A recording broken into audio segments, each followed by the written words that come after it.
बोलिए श्री कृष्णचंद्र भगवान की जय। हेलो दोस्तों, मैं लाल बाबू और आप देख रहे हैं मेरा यूट्यूब चैनल लाल बाबू भक्ति ज्ञान। दोस्तों, आज हम पठन पाठन करेंगे श्रीमद् भागवत महापुराण प्रथम स्कंद चतुर्थ अध्याय महर्षि व्यास का असंतोष। आइए पढ़ते हैं चतुर्थ अध्याय। व्यास जी कहते हैं, उस दीर्घकालीन सत्र में सम्मिलित हुए मुनियों में विद्या वयोवृद्ध कुलपति ऋग्वेदी शौनक जी ने सूत जी की उपरोक्त बात सुनकर उनकी प्रशंसा की और कहा। शौनक जी बोले, सूत जी, आप वक्ताओं में श्रेष्ठ हैं तथा बड़े भाग्यशाली हैं। जो कथा भगवान श्री सुखदेव जी ने कही थी वही भगवान की पुण्यमयी कथा कृपा करके आप हमें सुनाइए। वह कथा किस युग में, किस स्थान पर और किस कारण से हुई थी? मुनिवर, श्री कृष्ण द्वैपायन ने किसकी प्रेरणा से इस परमहंसों की संहिता का निर्माण किया था? उनके पुत्र सुखदेव जी बड़े जोगी, समदर्शी, भेदभाव रहित, संसार निद्रा से जगे और निरंतर एकमात्र परमात्मा में ही स्थिर रहते हैं। वे छिपे रहने के कारण मूढ़ से प्रतीत होते हैं। व्यास जी जब सन्यास के लिए वन की ओर जाते हुए अपने पुत्र का पीछा कर रहे थे, उस समय जल में स्नान करने वाली स्त्रियों ने नंगे सुखदेव को देखकर तो वस्त्र धारण नहीं किया, परंतु वस्त्र पहने हुए व्यास जी को देखकर लज्जा से कपड़े पहन लिए थे। इस आश्चर्य को देखकर जब व्यास जी ने उन स्त्रियों से इसका कारण पूछा, तब उन्होंने उत्तर दिया कि आपकी दृष्टि में तो अभी स्त्री पुरुष का भेद बना हुआ है, परंतु आपके पुत्र की शुद्ध दृष्टि में यह भेद नहीं है। कुरु जांगल देश में पहुंचकर हस्तिनापुर में वे पागल, गूंगे तथा जड़ के समान विचरते होंगे। नगरवासियों ने उन्हें कैसे पहचाना? पांडव नंदन राजर्षि परीक्षित का इन मौनी सुखदेव जी के साथ संवाद कैसे हुआ, जिसमें यह भागवत संहिता कही गई? महाभाग श्री सुखदेव जी तो गृहस्थों के घरों को तीर्थ स्वरूप बना देने के लिए उतनी ही देर उनके दरवाजे पर रहते हैं जितनी देर में एक गाय दूही जाती है। सूत जी, हमने सुना है कि अभिमन्यु नंदन परीक्षित भगवान के बड़े प्रेमी भक्त थे। उनके अत्यंत आश्चर्यमय जन्म और कर्मों का भी वर्णन कीजिए। वे तो पांडव वंश के गौरव बढ़ाने वाले सम्राट थे।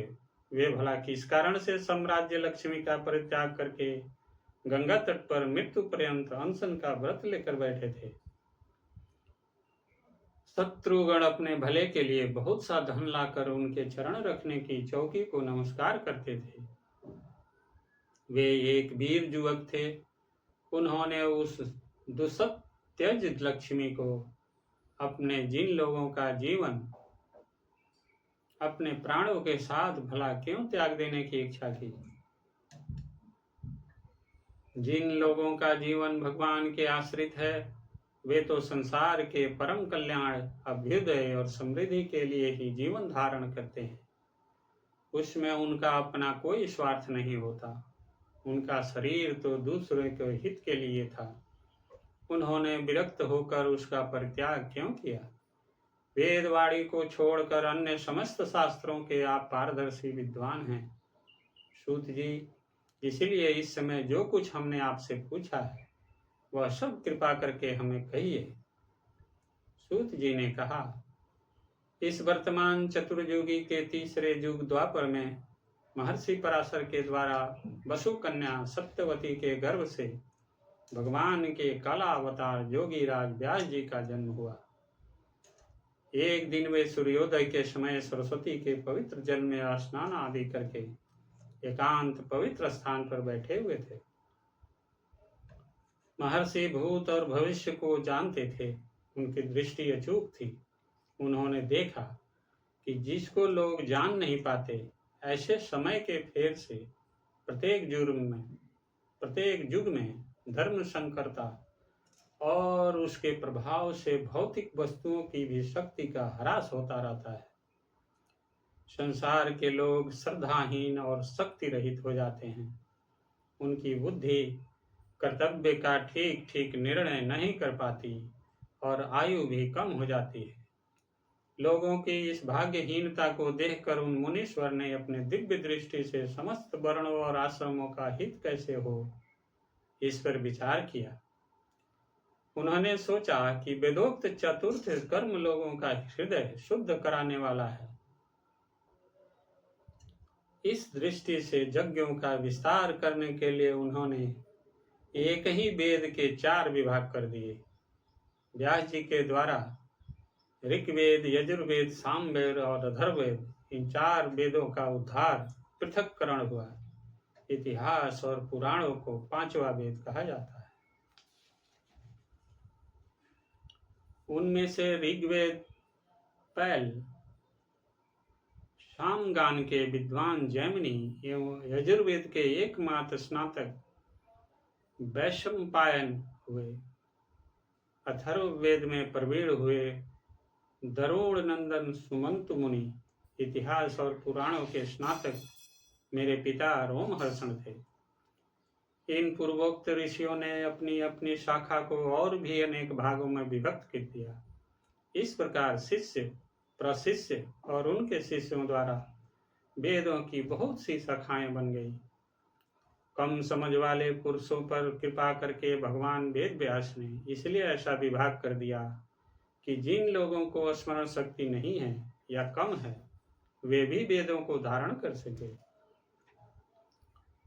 स्त्री, शूद्र और पतित द्विजाति तीनों ही वेद श्रवण के अधिकारी नहीं हैं। इसलिए वे कल्याणकारी शास्त्रोक्त कर्मों के आचरण में मूल भूल कर बैठते हैं। अब इसके द्वारा उनका भी कल्याण हो जाए, यह सोचकर महामुनि व्यास जी ने बड़ी कृपा करके महाभारत इतिहास की रचना की। शौनकादि ऋषियों, यद्यपि व्यास जी इस प्रकार अपनी पूरी शक्ति से सदा सर्वदा प्राणियों के कल्याण में ही लगे रहे, तथापि उनके हृदय को संतोष नहीं हुआ। उनका मन कुछ खिन्न सा हो गया। सरस्वती नदी के पवित्र तट पर एकांत में बैठकर धर्मवेत्ता व्यास जी मन ही मन विचार करते हुए इस प्रकार कहने लगे। मैंने निष्कपट भाव से ब्रह्मचर्य आदि व्रतों का पालन करते हुए वेद, गुरुजन और अग्नियों का सम्मान किया है और उनकी आज्ञा का पालन किया है। महाभारत की रचना के बहाने मैंने वेद के अर्थ को खोल दिया है, जिससे स्त्री, शूद्र आदि भी अपने अपने धर्म कर्म का ज्ञान प्राप्त कर लेते हैं। यद्यपि मैं ब्रह्म तेज से संपन्न समर्थ हूँ, तथापि मेरा हृदय कुछ अपूर्ण काम सा जान पड़ता है। अवश्य ही अब तक मैंने भगवान को प्राप्त कराने वाले धर्मों का प्रायः निरूपण नहीं किया है। वे ही धर्म परमहंसों को प्रिय है और वे ही भगवान को भी प्रिय है। हो न हो, मेरी अपूर्णता का यही कारण है। श्री कृष्ण द्वैपायन व्यास इस प्रकार अपने को अपूर्ण सा मानकर जब खिन्न हो रहे थे, उसी समय पूर्वोक्त आश्रम पर देवर्षि नारद जी आ पहुंचे। उन्होंने आया देख व्यास जी तुरंत खड़े हो गए। उन्होंने देवताओं के द्वारा सम्मानित देवर्षि नारद की विधि पूर्वक पूजा की। इति श्रीमद्भागवते महापुराणे परमहंस संहिताया प्रथम स्कंदे नैमिषोपाख्याने चतुर्थो अध्यायः। बोलिए श्री कृष्णचंद्र भगवान की जय। दोस्तों, आपसे नम्र निवेदन है कि इस चैनल को सब्सक्राइब कीजिए, वीडियो को लाइक कीजिए और दोस्तों के साथ शेयर जरूर कीजिएगा। आप सभी का बहुत बहुत धन्यवाद। जय जय श्री कृष्ण, जय श्री राधे कृष्ण।